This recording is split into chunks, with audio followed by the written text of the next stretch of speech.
Hey there, this is LaQuita with QuitaBugHandmaids.com, and thank you so much for joining me today for another Stampin' Up tutorial.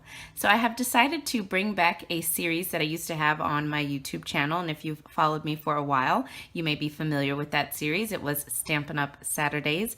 I have decided to bring that back, and what I used to do in my Stampin' Up Saturday video tutorials is I would show you a project from the catalog, whether it's our holiday catalog, our annual catalog, or the occasions catalog, but I would case a project from inside of the catalog and show you my own recreation of that project.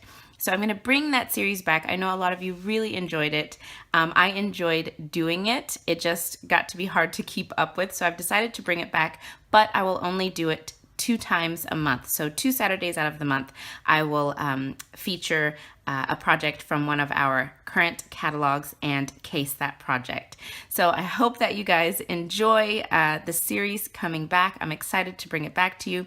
And for today's project, I have decided to use the Always and Forever stamp set. And I found a project on page 89 of the catalog, and I decided when I was looking for a project case, I decided I wanted to choose a stamp set that I have in my collection and have not used yet, because I have a goal this year, and that is to use every single thing that I buy. Last year I just had so much stuff that I never even opened, and it was heartbreaking to not have used something and then it retire. So I've decided I'm on a mission. I will use every single thing that I own that is current so that nothing goes unused. So I have not used the stamp set yet. So I saw this project on page 89 and I thought, oh, this is really cute, and I never remembered to make wedding cards. So I thought this would be a fun one to case from the catalog. So let's go ahead and get started. I have not made a sample. I have not even tried to make this card. So I will be making it for the first time in the video, so let's get started. All right, so to do my stamping, I've got a piece of Whisper White cardstock, and this is cut at 4 1/4 inches by 4 1/2 inches. I'm just going to bring in some scrap paper because we are going to do some stamping off. I've got my crumb cake ink pad here. And I'm going to start by stamping this image here, and I'm going to stamp this. Let me make sure I have my paper the right direction. So I've got my cardstock vertically. So this is 4 1/4 across the top, and then this is 4 1/2 going down. So I'm just going to lay this right here and start my stamping. So I'm going to stamp this first image a little bit off the paper right here.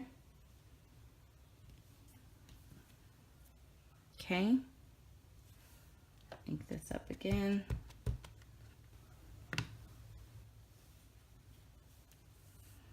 Then I'll stamp it again right here.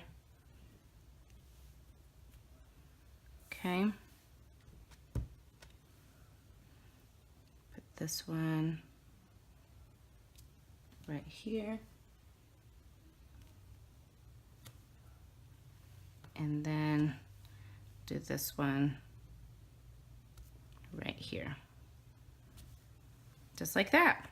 Okay, so there's our little background.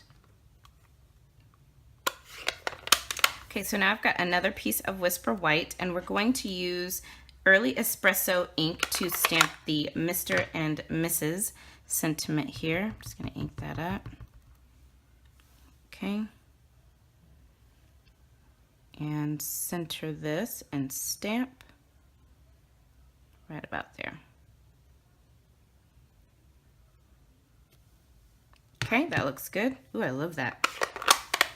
Okay, so if you notice from the card in the catalog, the sample, you can see there's like this little border, this tiny little, what I'm assuming is Early Espresso border there. I'm not sure what they used to create that.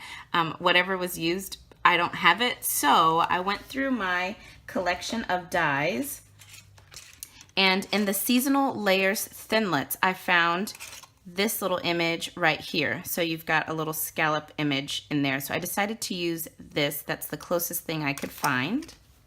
So I die cut 2 pieces of Early Espresso cardstock using that Seasonal Layers Thinlit. So I'm just going to use that. So what I'm going to do is I'm just gonna line this up behind here like so. So let me bring in the card base so you can see a little better. So I'm just gonna line that up behind there just like that on the top and then also along the bottom. So I'm gonna adhere these pieces together. I'm just gonna use my liquid glue to adhere these together.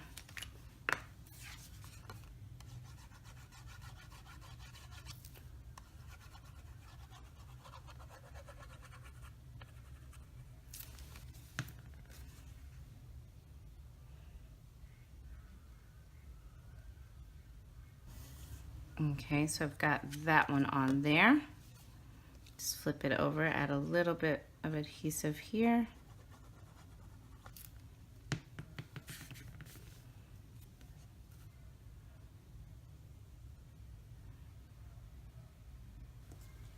All right, so you just want to give that glue a second to dry, and once it's dry, you can just snip off this little bit of overhang on all four sides.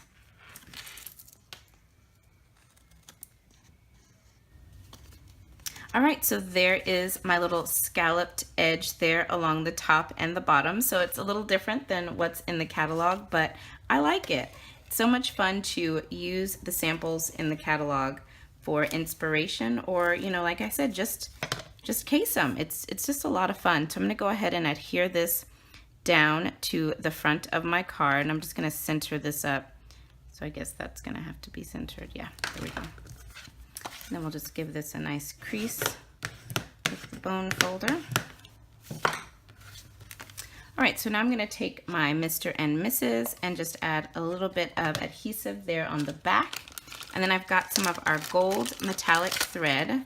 So I'm just going to wrap this around my hand, about 5 or 6 times and snip. Then we will just take this and I'm just going to adhere it down into this adhesive.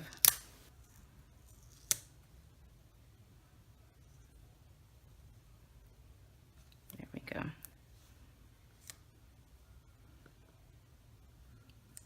Just press it down. Just like that. Oh, that is so pretty. Oh, I love that. Love it. Okay, and then we can add some dimensionals to the back.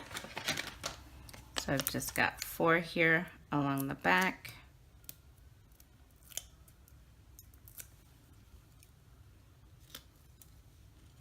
I love how that looks. I love thread behind your layers. So pretty. So we'll just center this up. Go put it right about there. That looks good. Give it a press. All right. Isn't that gorgeous, you guys? I love this card. It's very simple and very elegant. I love it. All right, so of course I had to do an envelope. Y'all know I never send a naked envelope in the mail. So I went ahead and stamped that same wood image on my envelope. This is one of our very vanilla envelopes. And then I also added some of our wood textures designer paper to the flap. And that completes this absolutely gorgeous wedding card. So I hope that you guys enjoyed today's Stampin' Up! Saturday tutorial. I'm so excited to be bringing this series back to you 2 Saturdays a month. And remember, use your catalogs. It is the best idea book out there. I absolutely love our catalogs. They have some amazing samples, and it's a lot of fun to case them and recreate them, add your own personal spin to them. So again, thank you guys so much for joining me today. If you'd like to purchase any of the supplies that you saw me use, just head on over to my coordinating blog post. I've linked to that post just below the video in the description notes. You can also find all of the measurements that I used for today's project. So thanks again, and I will be back soon with another tutorial. Bye now.